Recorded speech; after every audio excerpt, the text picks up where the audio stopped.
Seluruh dunia diguncangkan oleh perintah mendadak dari Presiden Filipina, segera hancurkan infrastruktur Tiongkok senilai 2 juta dolar. Sejak fajar menyingsing, pukul 3.00 pagi, pembongkaran pusat data Tiongkok telah dimulai. Keputusan drastis ini datang hanya 48 jam setelah kunjungan ke Indonesia. Apa yang dilihat oleh delegasi Filipina di Indonesia? Kapasitas teknologi Indonesia telah melampaui semua ekspektasi yang bisa dibayangkan. Yang lebih mengejutkan adalah tawaran dari Indonesia. Kami akan melakukannya secara gratis. Tetapi begitu semua orang mendengar syarat yang menyertainya, seluruh ruang rapat menjadi hening. 72 jam kemudian, Filipina menjadi pusat perhatian Indonesia, Jepang, dan bahkan Amerika Serikat. Sebenarnya, apa yang telah terjadi? Kisahnya dimulai sekarang. Saya Maria Reyes, Wakil Menteri Pembangunan Ekonomi Filipina.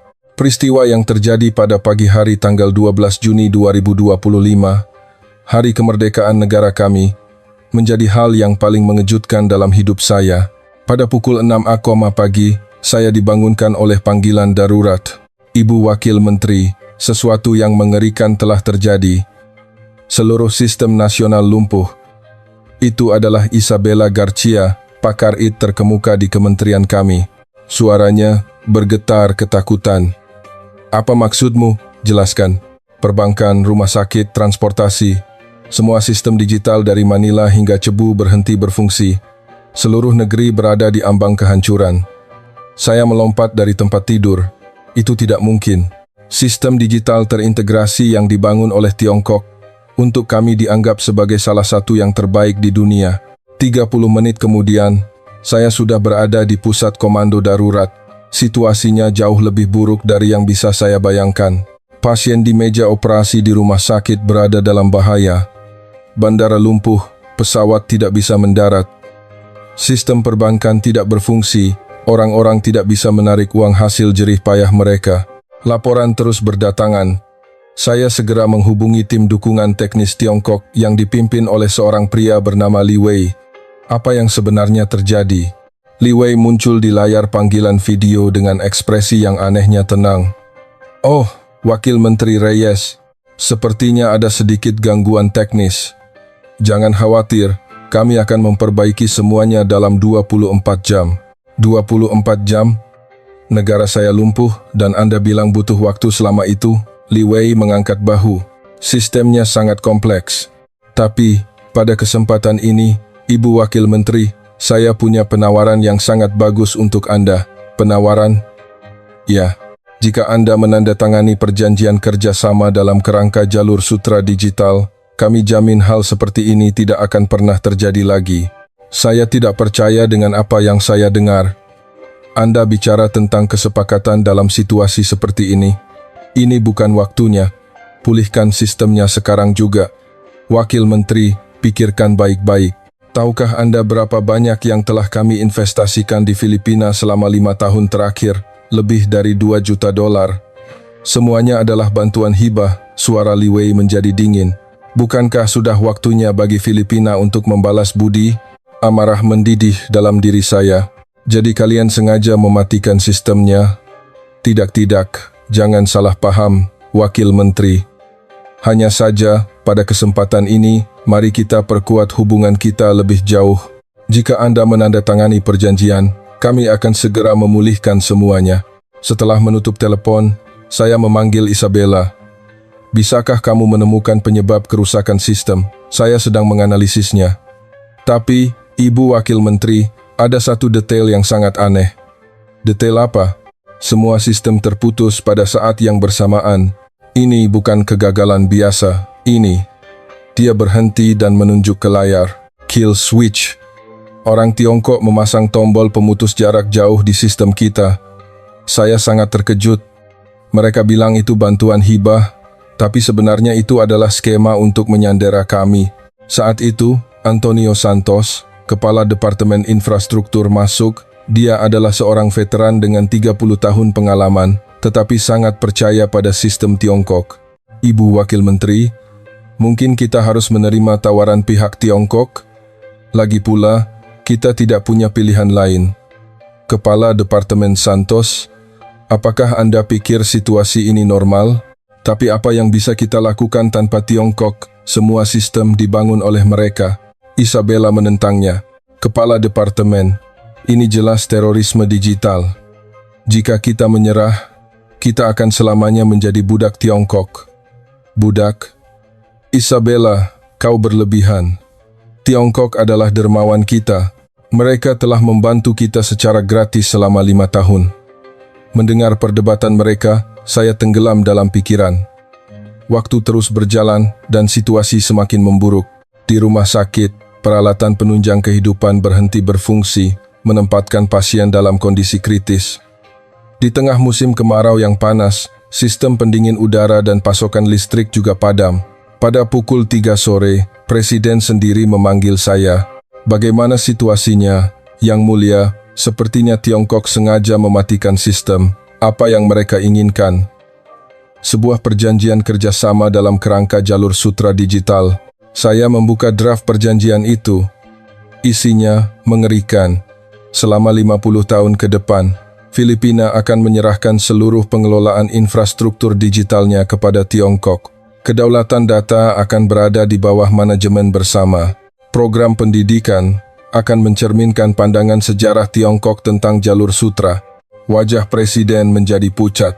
Ini, pada dasarnya, adalah perjanjian kolonisasi digital. Tepat sekali, Yang Mulia. Tepat pada saat itu, Li Wei menelepon lagi. Wakil Menteri Reyes, tidak banyak waktu tersisa. Cuacanya sepertinya panas, ya? Anda sebaiknya membuat keputusan sebelum rakyat Filipina kelelahan karena panas. Suaranya penuh cemoohan. Dan jika kami menolak, maka Filipina akan kembali ke zaman batu. Tanpa sistem yang kami bangun, kalian tidak akan bisa melakukan apa-apa. Setelah menutup telepon, saya melihat keluar jendela. Kota yang lumpuh itu sunyi senyap. Apakah kita punya pilihan? Menjadi budak digital Tiongkok atau menyerahkan segalanya dan kembali ke keadaan primitif? Tiba-tiba Isabella berteriak, seolah menemukan sesuatu. Ibu Wakil Menteri, lihat ini. Saya menganalisis kode sumber sistem Tiongkok dan menemukan bahwa itu bukan hanya sekadar kill switch. Melihat layar Isabella, saya ngeri. Apa itu? Itu adalah backdoors. Pintu-pintu rahasia yang disembunyikan Tiongkok di seluruh sistem kita. Selama 5 tahun terakhir, semua data telah dikirim ke Beijing. Semua data? Isabella menunjuk ke baris-baris kode. Informasi pribadi warga negara, catatan medis, transaksi keuangan, dokumen rahasia pemerintah, bahkan informasi militer, segala sesuatu di Filipina telah dialirkan ke Tiongkok secara real-time. Saya merasa kaki saya lemas. Orang-orang yang kami anggap dermawan ternyata sedang mencuri segalanya dari kami. Bisakah kamu menyimpan buktinya? Saya sedang menyalinnya. Tapi, Ibu Wakil Menteri, ada sesuatu yang lebih mengerikan lagi. Isabella membuka file lain. Ini adalah program analisis populasi. Tiongkok telah mengklasifikasikan setiap warga negara kita, pro-Tiongkok, anti-Tiongkok, netral. Mereka bahkan memprediksi tingkat pengaruh masa depan mereka. Apa? Lihat ini. Maria Reyes, tingkat bahaya tinggi, perlu pemantauan terus-menerus. Ibu Wakil Menteri, Anda juga menjadi target pengawasan. Rasa dingin menjalari tulang punggung saya. Mereka tidak hanya memberikan dukungan teknologi, mereka merencanakan pengambilalihan total atas Filipina. Kepala Departemen Santos masuk. Ibu Wakil Menteri, ada tanda-tanda rakyat akan memberontak. Mereka tidak bisa mengambil uang dari bank. Rumah sakit lumpuh. Kita tidak bisa bertahan lebih lama lagi. Kepala Departemen Santos, lihat ini. Saya menunjukkan kepadanya apa yang ditemukan Isabella. Wajah Santos mengeras. Tidak mungkin. Jadi mereka masih dermawan kita. Santos terdiam untuk waktu yang lama. Selama 5 tahun, dia telah memuji sistem Tiongkok. Tapi mereka benar-benar membantu secara gratis. Mereka tidak mengambil 1 peso pun. Isabella tersenyum pahit. Mereka mengambil sesuatu yang lebih berharga dari uang, kebebasan dan kedaulatan kita. Li Wei menelepon lagi. Wakil Menteri, waktu hampir habis. Rakyat Anda menderita, bukan? Kepala tim Li Wei, kami tahu kalian telah mencuri data kami. Keheningan panjang menyusul. Mencuri? Wakil Menteri, kami hanya menganalisis data untuk membantu Filipina berkembang. Di era big data, ini adalah hal yang normal. Tanpa persetujuan rakyat, fakta bahwa kami membangun sistem secara gratis adalah persetujuan itu sendiri. Filipina berutang pada kami. Saya menahan amarah dan bertanya, jadi sekarang Anda ingin kami membayar utang itu? Tepat, tanda tangani perjanjiannya, dan semuanya akan kembali normal. Dan jika kami menolak, maka kami harus menarik kembali investasi $2 juta kami dengan cara lain. Kami akan menuntut di pengadilan arbitrase internasional, menuduh Filipina secara sepihak mengakhiri kontrak. Kontrak apa? Kami hanya menandatangani nota kesepahaman tentang bantuan teknis. Li Wei tertawa keras. Baca lagi setiap sudut nota kesepahaman itu. Ada baris yang ditulis sangat kecil, bahwa penyedia teknologi dapat mengambil semua tindakan yang diperlukan untuk memastikan stabilitas sistem. Saya menemukan dokumen itu. Memang, ada baris seperti itu. Sangat kecil sehingga hanya bisa dilihat di bawah mikroskop. Isabella berteriak, "Ini penipuan, pelanggaran hukum internasional." Tapi Li Wei tetap tenang. Buktikan. Kami telah melakukan segalanya secara legal. Setelah panggilan itu, keputusasaan menyelimuti pusat komando. Tiba-tiba seorang staf berlari masuk. Ibu Wakil Menteri, kedutaan di Beijing sedang mengadakan konferensi pers. Kami bergegas menyalakan televisi. Duta Besar Tiongkok sedang berbicara di depan para jurnalis. Pemerintah Filipina telah mengkhianati niat baik Tiongkok.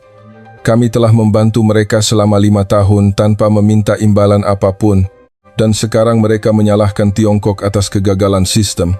Seorang jurnalis bertanya, jadi keruntuhan saat ini tidak ada hubungannya dengan Tiongkok? Tentu saja, itu adalah hasil dari manajemen yang buruk dari pihak Filipina, tapi kami masih ingin membantu mereka.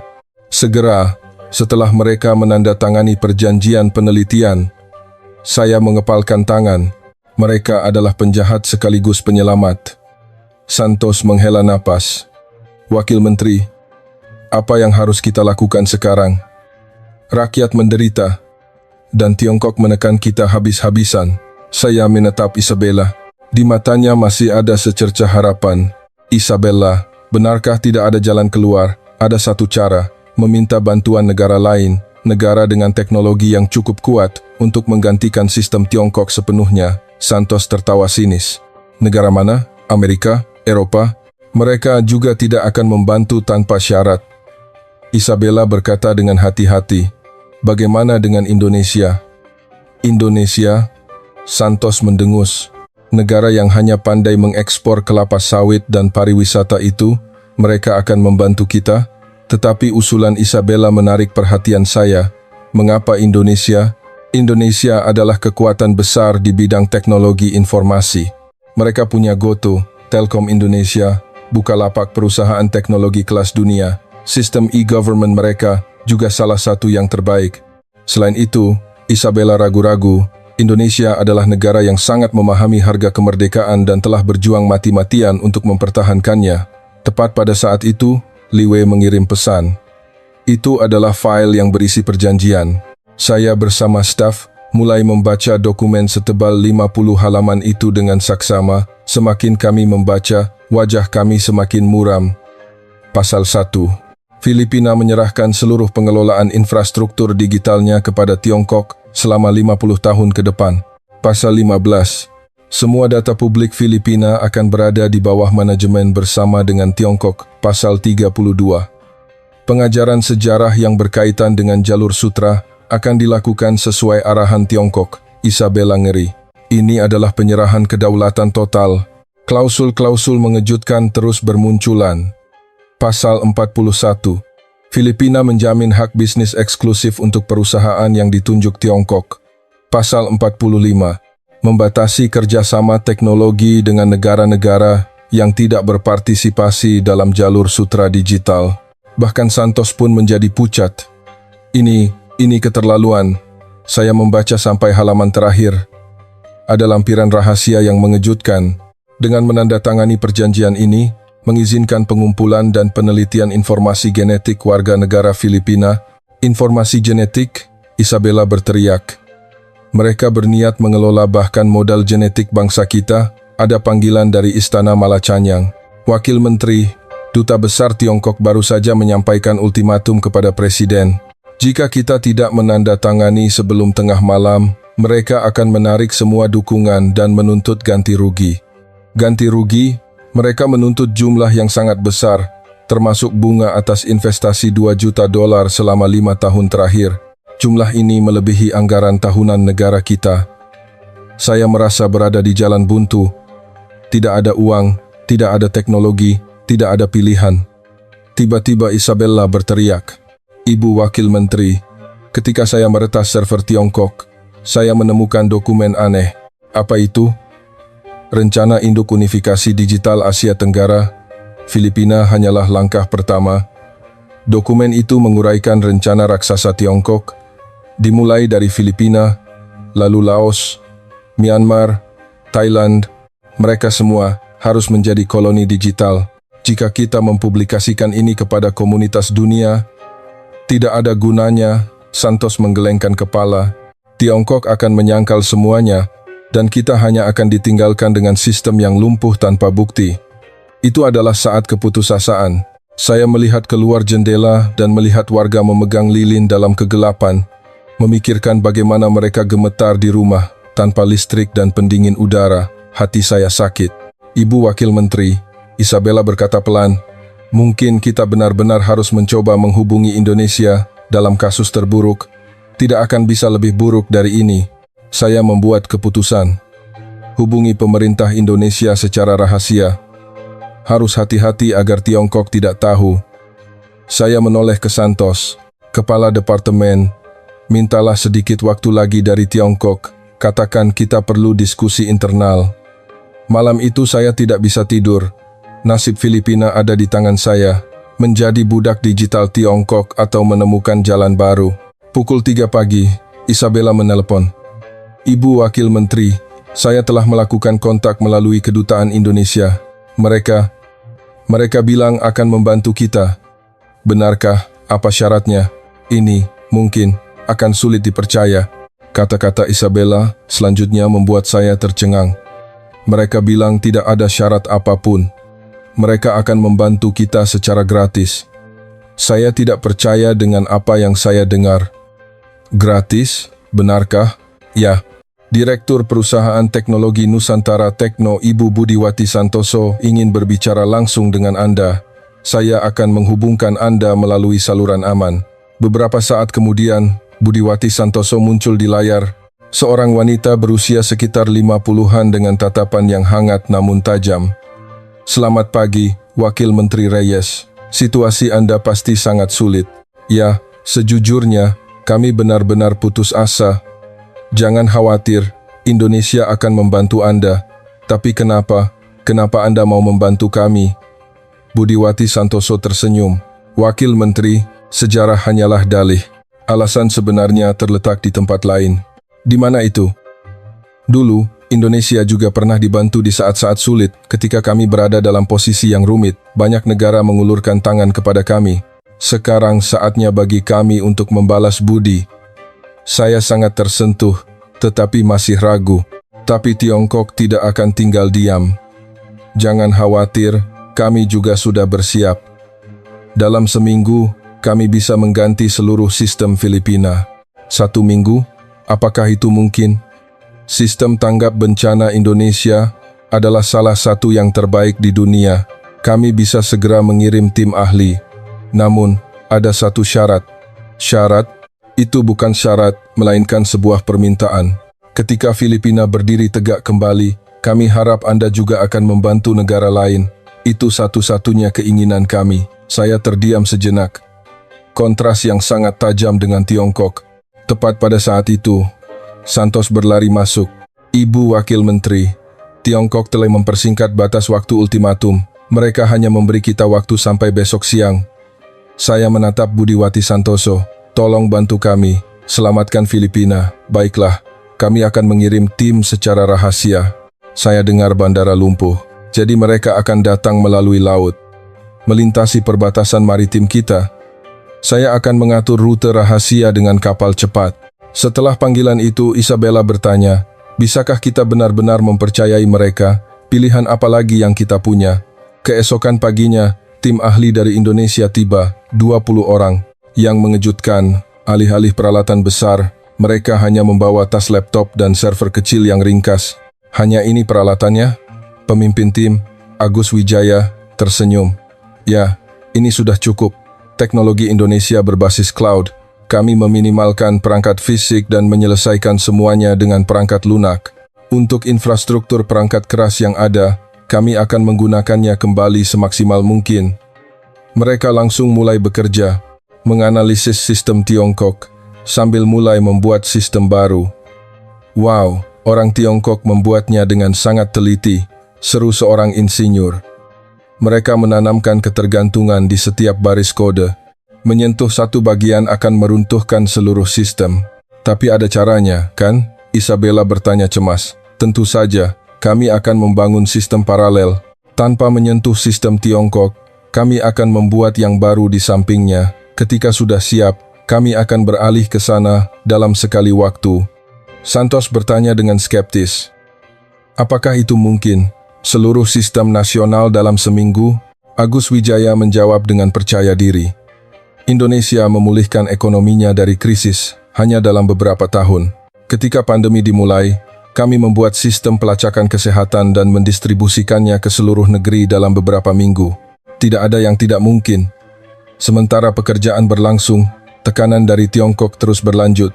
Li Wei menelepon lagi, Wakil Menteri, waktu hampir habis. Kesabaran kami juga ada batasnya, beri kami sedikit waktu lagi.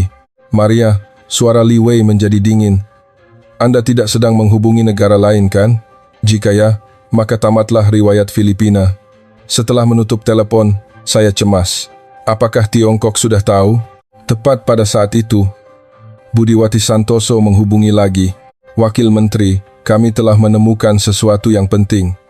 Ada rahasia lain yang tersembunyi di dalam sistem Tiongkok. Rahasia apa? Membuka file yang dia kirim, saya terkejut. Tiongkok tidak hanya mengumpulkan informasi tentang Filipina, tetapi juga tentang semua negara di kawasan Asia Tenggara, menciptakan basis data raksasa. Apa tujuan mereka? Di bawah kedok jalur sutra digital, mereka berencana membangun kekaisaran Tiongkok baru. Melampaui dominasi ekonomi, mereka berencana untuk melakukan asimilasi budaya dan etnis. Rasa dingin menjalari tulang punggung saya. Sementara itu, pekerjaan tim Indonesia berjalan dengan kecepatan luar biasa. Mereka bekerja siang dan malam. Infrastruktur internet Filipina lebih baik dari yang saya kira, kata Agus Wijaya. Kami hanya akan mempertahankan perangkat yang dipasang Tiongkok dan mengganti perangkat lunaknya. Bisakah itu dilakukan? Santos masih ragu. Bayangkan sebuah rumah. Kami mempertahankan rumahnya, tetapi mengganti semua perabotan dan interiornya. Itu jauh lebih cepat dan efisien. 24 jam berlalu, dan hasil pertama sudah terlihat. Sistem kesehatan telah pulih. Berhasil, seorang insinyur bersorak. Memang, rumah sakit mulai beroperasi kembali, peralatan penunjang kehidupan menyala. Ruang operasi berfungsi normal. Isabella menangis terharu. Benar-benar berhasil, tetapi Tiongkok tidak tinggal diam. Ibu Wakil Menteri, ada masalah besar, seorang staf berlari masuk. Tiongkok mulai memblokir lalu lintas internet kita. Agus Wijaya bereaksi dengan tenang. Ini sudah diperkirakan. Beralih ke rencana B. Apa itu rencana B? Saya bertanya. Internet satelit. Kami akan menghubungkan internet melalui sistem satelit palapa kami dan mitra kami. Tiongkok tidak bisa menyentuhnya. Tim Indonesia mulai memasang perangkat komunikasi satelit yang sudah disiapkan. 30 menit kemudian internet pulih. Li Wei menelepon lagi. Kali ini suaranya penuh amarah. Maria, apa yang kau lakukan? Sudah kubilang jangan hubungi negara lain. Apa yang Anda bicarakan? Kami tahu segalanya. Para ahli Indonesia ada di Filipina. Jika kau tidak mengusir mereka sekarang juga, saya telah membuat keputusan. Kepala tim Li Wei. Sandiwara sudah berakhir. Sebentar lagi seluruh dunia akan tahu wajah asli kalian. Omong kosong apa yang kau katakan. Kami tidak akan lagi menjadi koloni digital Tiongkok. Saya menutup telepon. Sekarang tidak ada jalan untuk kembali. pembalasan Tiongkok datang seketika. Mereka mematikan semua sistem sepenuhnya. Perbankan, transportasi, komunikasi, energi semuanya berhenti. Sekarang kita benar-benar kembali ke zaman batu, kata Santos putus asa. Tetapi tim Indonesia tidak gentar. Sekarang bagian yang menarik baru saja dimulai, kata Agus Wijaya. Semuanya ke posisi. Mulai operasi Garuda Bangkit. Seperti tim pasukan khusus, anggota tim berpencar. Bersama dengan insinyur Filipina, mereka pergi ke fasilitas infrastruktur penting. Isabella, kau ikut denganku ke ruang server pusat. Aku butuh bantuanmu. Baik.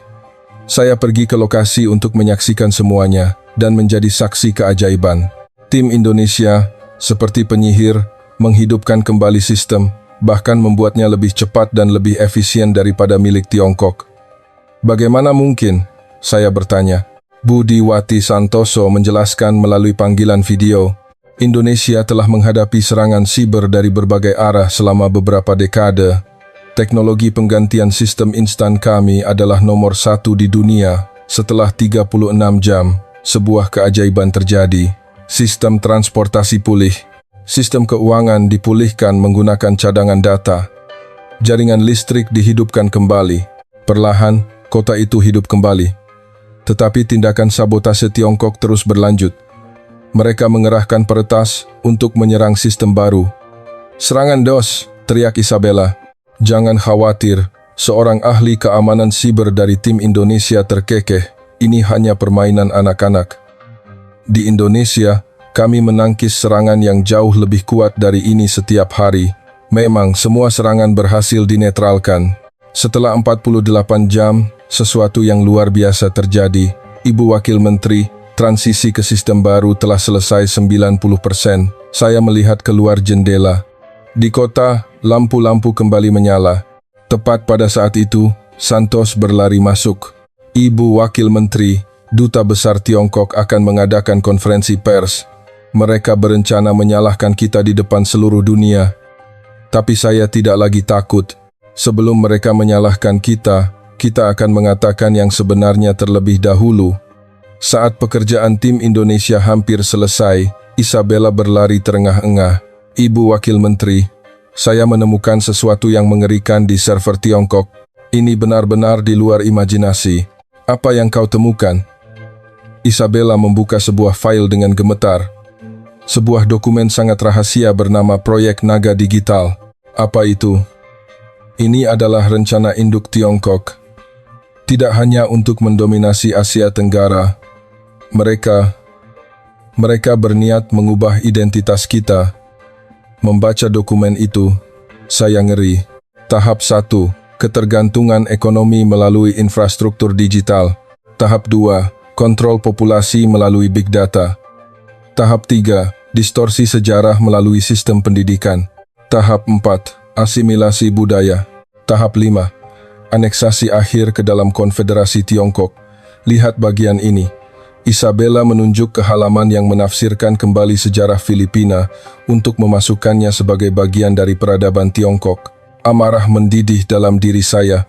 Mereka ingin mencuri bahkan sejarah kami. Dan ini yang lebih mengerikan. Isabella membuka file lain. Di dalamnya dijelaskan secara rinci kelemahan dan rencana untuk menyuap politisi di negara-negara Asia Tenggara.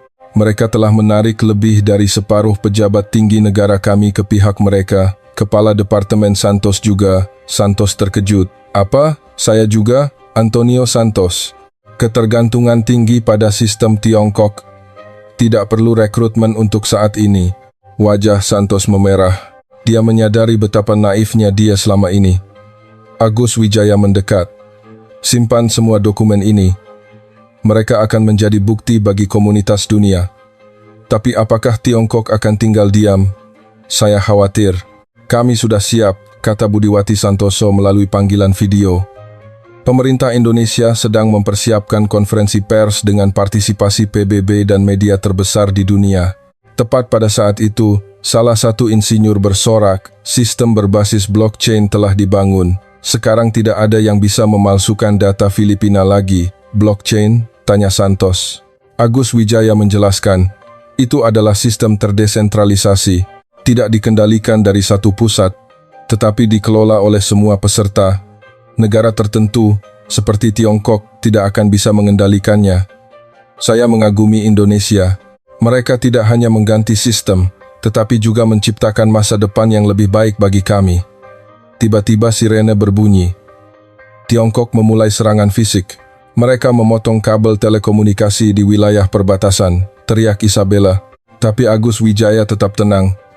Kami sudah mengantisipasi ini, beralih ke koneksi satelit. Memang, tim Indonesia sudah siap untuk setiap skenario. Li Wei menelepon untuk terakhir kalinya. Suaranya penuh kebencian. Maria, kau telah membuat kesalahan besar. Filipina akan membayar untuk ini. Li Wei, permainan sudah berakhir. Seluruh dunia akan melihat wajah asli kalian. Kau pikir kau punya bukti? Kami bisa menghapus semua jejak. Tepat pada saat itu, Agus Wijaya mengangkat ibu jarinya. Itu adalah sinyal bahwa semua bukti telah disimpan dengan aman. Li Wei, ada satu hal yang tidak bisa kalian hapus, yaitu ingatan rakyat Filipina, dan sekarang kami memiliki teman sejati. Saya menutup telepon dan menatap para staf. Di mata semua orang, api semangat menyala.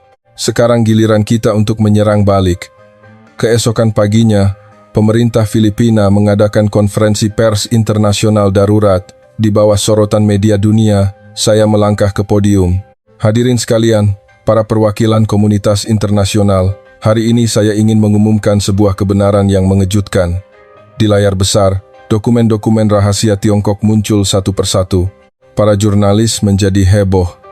Selama 5 tahun terakhir, di bawah kedok bantuan hibah, Tiongkok telah merencanakan untuk mengubah Filipina menjadi koloni digitalnya. Ini adalah buktinya. Semua data yang ditemukan Isabella dipublikasikan.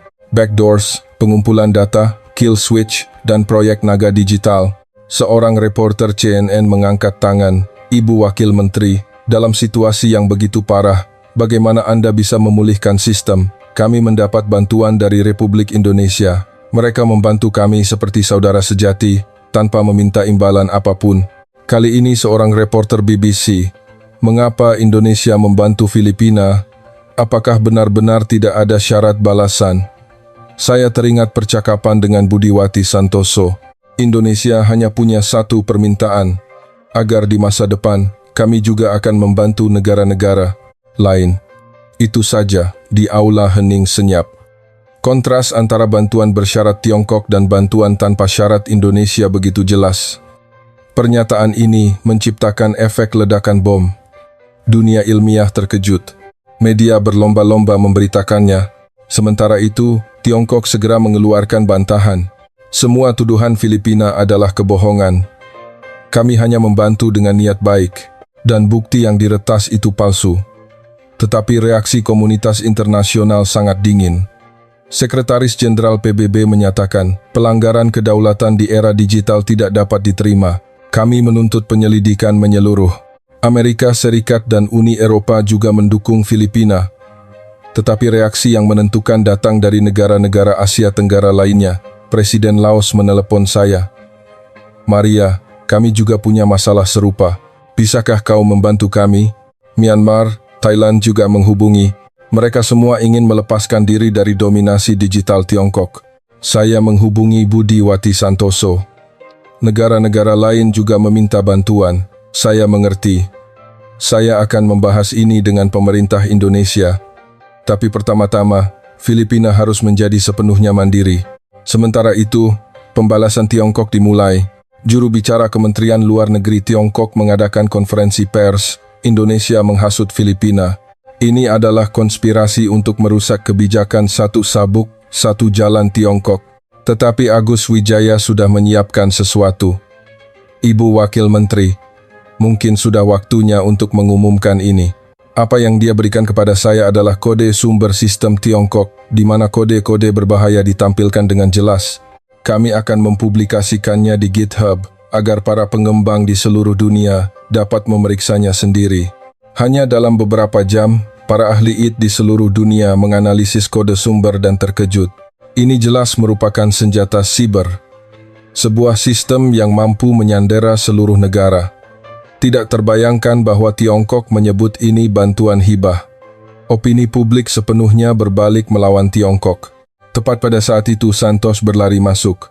Ibu Wakil Menteri, Tiongkok telah memulai pembalasan ekonomi. Mereka mengumumkan penghentian semua perdagangan. Tetapi saya sudah siap. Jangan khawatir, Indonesia telah setuju untuk membuka rute perdagangan baru bagi kita. Saya tersenyum. Sekarang giliran kita untuk menyerang balik. Seminggu kemudian, Filipina telah berubah total. Sistem Indonesia jauh lebih cepat dan efisien daripada milik Tiongkok. Yang lebih menakjubkan lagi adalah semuanya transparan. Inilah kekuatan open source, jelas Agus Wijaya. Siapapun bisa melihat dan memeriksa kodenya. Tidak mungkin menyembunyikan backdoors. Isabella mengagumi. Luar biasa, kita bisa mengubah dan meningkatkan sistem sendiri. Inilah transfer teknologi yang sesungguhnya, kata Budiwati Santoso melalui panggilan video. Sekarang kalian adalah tuannya. Tim Indonesia tidak hanya membangun sistem, tetapi juga melatih insinyur Filipina secara menyeluruh. Ini adalah algoritma dasarnya. Seorang insinyur Indonesia menjelaskan kepada Isabella, jika kau mengerti prinsipnya, kau bisa menerapkannya pada banyak hal. Tiongkok tidak pernah mengajari kami ini, kata Isabella.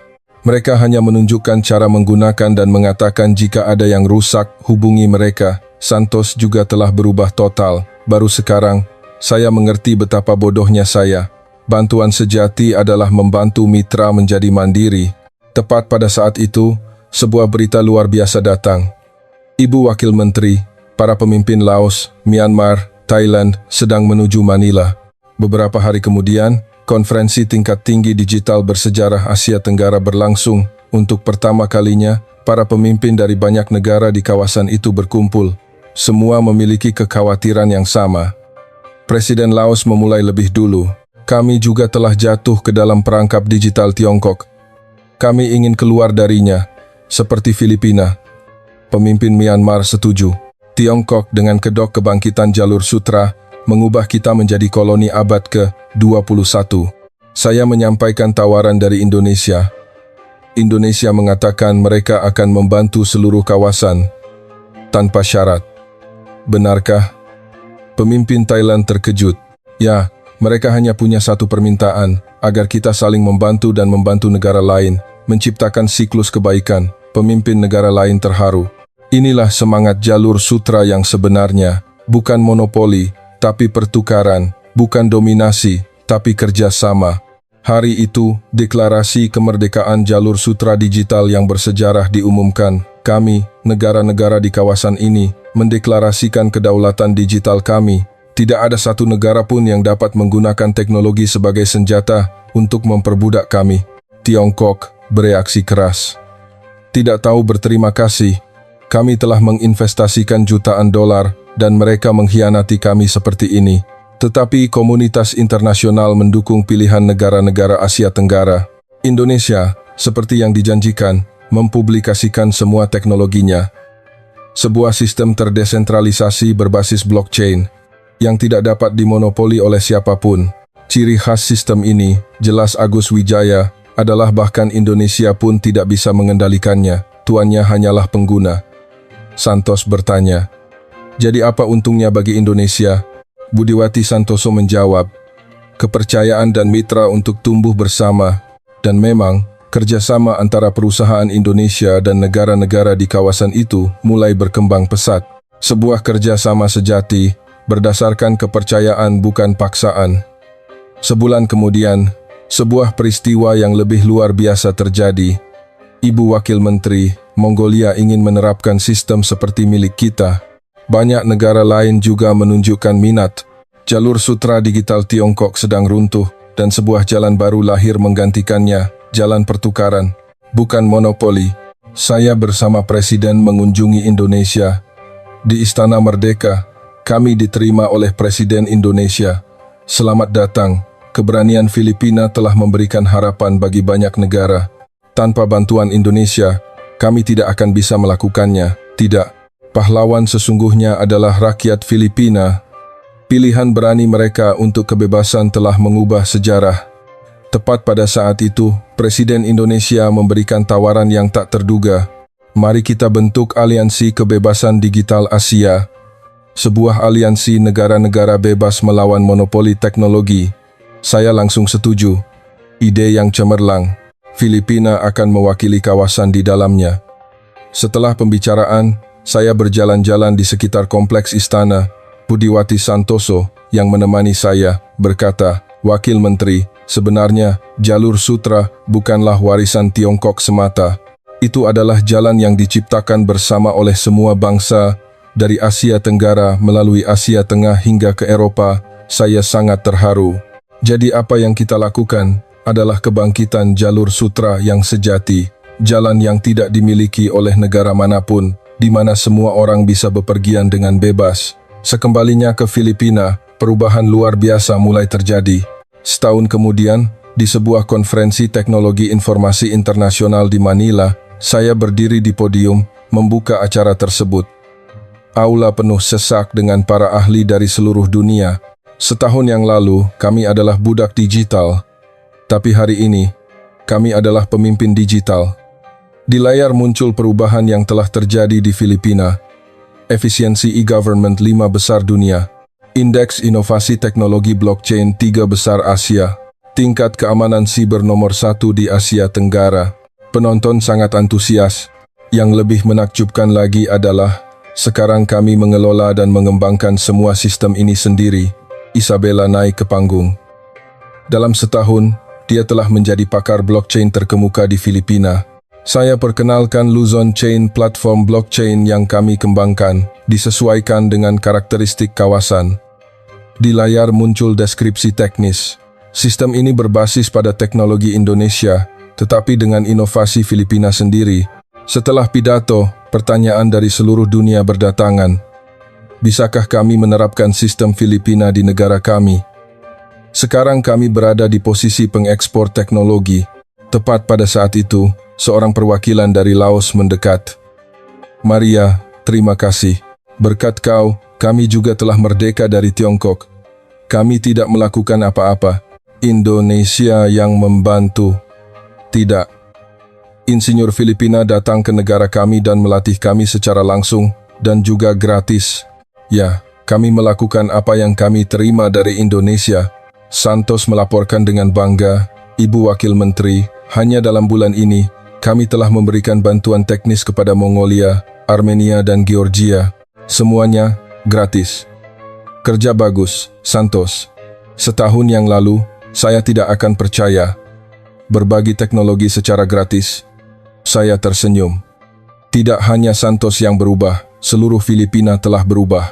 Tepat pada saat itu, sebuah berita luar biasa datang. "Ibu Wakil Menteri, Tiongkok mengumumkan akan menyampaikan permintaan maaf resmi." Dan memang, tidak tahan dengan tekanan komunitas internasional, Tiongkok akhirnya mengibarkan bendera putih. Pernyataan Kementerian Luar Negeri Tiongkok. "Kami mengakui bahwa di masa lalu ada beberapa tindakan kontrol teknologi yang berlebihan. Di masa depan, kami berjanji untuk bekerja sama secara transparan dan adil, tapi sudah terlambat." Tidak hanya Asia Tenggara, tetapi juga negara-negara Afrika, Amerika Selatan menolak jalur sutra digital Tiongkok. Sebaliknya, model Indonesia-Filipina menjadi standar baru. Teknologi adalah alat kebebasan, bukan dominasi. Siklus membalas bantuan yang diterima. Desentralisasi, di mana setiap orang adalah tuan. Prinsip-prinsip ini menyebar ke seluruh dunia. Pada resepsi malam, saya bertemu lagi dengan Budiwati Santoso. "Selamat Wakil Menteri. Filipina telah menjadi contoh yang luar biasa. Semua berkat Indonesia." "Tidak, kami hanya menanam benih. Yang menumbuhkan bunga adalah Filipina." Dia mengangkat gelasnya. "Untuk persahabatan Nusantara selama berabad-abad, dan untuk 5.000 tahun berikutnya." Mengangkat gelas, saya berpikir. Setahun yang lalu, pada hari Tiongkok mematikan sistem kami. Saya pikir itu adalah akhir dunia, tapi itu bukan akhir, melainkan awal yang baru. Beberapa hari kemudian, di Majelis Umum PBB, Filipina mengumumkan deklarasi kedaulatan digital. Setiap negara memiliki hak atas kemandirian digital. Bantuan teknis harus bertujuan untuk kemandirian, bukan ketergantungan. Teknologi digital adalah milik bersama umat manusia. 190 negara mendukung deklarasi tersebut. Sebuah aturan internasional baru telah lahir. Perwakilan Tiongkok duduk dengan wajah tidak senang, tetapi tidak bisa berkata apa-apa. Setelah pidato berakhir, perwakilan dari banyak negara Afrika datang menemui saya. Kami ingin belajar dari pengalaman Filipina. Kami juga ingin lepas dari cengkeraman kolonialisme digital. Saya berjanji kepada mereka, tentu saja, bantuan yang telah kami terima sekarang akan kami bagikan kepada Anda tanpa syarat. Di mata mereka, harapan bersinar. 2 tahun kemudian, di ibu kota Filipina, Manila, konferensi tingkat tinggi kebebasan jalur sutra digital pertama diselenggarakan. Sebanyak 50 negara hadir. Pada upacara pembukaan, Presiden Filipina berpidato, 1000 tahun yang lalu, jalur sutra adalah jalan pertukaran, bukan monopoli. Hari ini, kita menghidupkan kembali semangat itu di era digital. Presiden Indonesia juga memberikan pidato ucapan selamat. Teknologi itu seperti pisau, tergantung bagaimana digunakan, bisa menjadi senjata atau alat. Mari kita bersama-sama menciptakan alat-alat kebebasan. Yang paling mengesankan adalah keragaman negara peserta. Para nomaden Mongolia menggunakan blockchain untuk mengelola ternak mereka. Para petani Afrika menggunakan ponsel pintar untuk berdagang hasil pertanian. Masyarakat adat Amerika Selatan menggunakan teknologi digital untuk melestarikan bahasa mereka. Setiap orang menggunakan teknologi dengan caranya sendiri. Di area pameran, saya bertemu Isabella. Sekarang dia adalah seorang ahli blockchain terkenal di dunia. Isabella, saya sangat bangga padamu. Jika waktu itu Ibu Wakil Menteri tidak memilih Indonesia, tidak akan ada hari ini. Tidak, itu karena kalian yang berhasil. Di sampingnya, Santos tertawa. 2 tahun lalu, saya tidak bisa membayangkan Filipina akan menjadi negara pengekspor teknologi, dan memang, Filipina telah menjadi pusat digital Asia. Tepat pada saat itu, seorang tamu tak terduga muncul. Itu adalah Li Wei, Wakil Menteri Reyes. Li Wei, apa yang kau lakukan di sini? Penampilannya sangat berbeda dari 2 tahun lalu.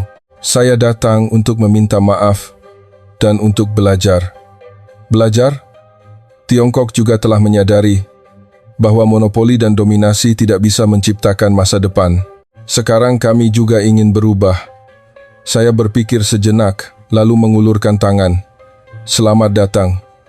Mari kita belajar bersama. Inilah semangat jalur sutra yang sebenarnya. Mengubah musuh menjadi teman. Pada upacara penutupan, deklarasi Manila yang bersejarah diumumkan, kami menyatakan bahwa jalur sutra digital bukan milik siapapun. Semua negara adalah mitra yang setara. Semakin kita berbagi teknologi, semakin kaya jadinya. Kita bersama-sama menciptakan masa depan yang bebas. Saat deklarasi dibacakan, aula meledak dalam tepuk tangan. Saya berdiri di belakang panggung bersama Budiwati Santoso, mengamati pemandangan itu. Kita benar-benar berhasil, katanya. Tidak, ini baru permulaan. Ya, jalur sutra yang sebenarnya baru saja dimulai. Saya melangkah ke jalan. Langit malam Manila penuh bintang. 1000 tahun yang lalu, para pedagang pasti telah memandang bintang-bintang ini dan menempuh jalur sutra. Mereka tidak hanya bertukar barang, tetapi juga budaya dan pengetahuan. Hari ini, kami juga melakukan hal yang sama. Kami tidak hanya berbagi teknologi, tetapi juga kebebasan dan harapan. Telepon saya berdering. Itu putri saya. Ibu, hari ini di sekolah aku belajar bahwa Filipina telah mengubah dunia. Bukan hanya kita, sayang. Semua orang bersama-sama mengubahnya, tapi kita yang memulainya, kan Bu? Benar, kita yang memulainya. Pada hari kita melepaskan diri dari penjara digital Tiongkok dan memilih kebebasan. Dan pada hari Indonesia mengulurkan tangan membantu kita. Sekarang gelombang kebebasan itu menyebar ke seluruh dunia. Dalam perjalanan pulang, saya kembali menatap langit. Sepertinya di suatu tempat, para pahlawan nasional kami tersenyum, seolah mengatakan bahwa kami telah melakukannya dengan baik. Apa pendapat Anda tentang kisah luar biasa perjuangan Filipina untuk kemerdekaan digital ini? Wajah asli kolonialisme digital yang tersembunyi di balik topeng bantuan hibah dan martabat Indonesia yang menunjukkan seperti apa bantuan yang sebenarnya itu. Pelajaran yang diberikan oleh kisah ini sangat jelas. Teknologi harus menjadi alat kebebasan, bukan dominasi. Dan siklus membalas bantuan yang diterima, itulah jalan pembangunan yang sesungguhnya. Hari ini di seluruh dunia, perjuangan untuk kedaulatan digital terus berlanjut. Semoga berkat kisah ini, lebih banyak orang akan mengetahui kebenaran dan memiliki keberanian untuk memilih kebebasan.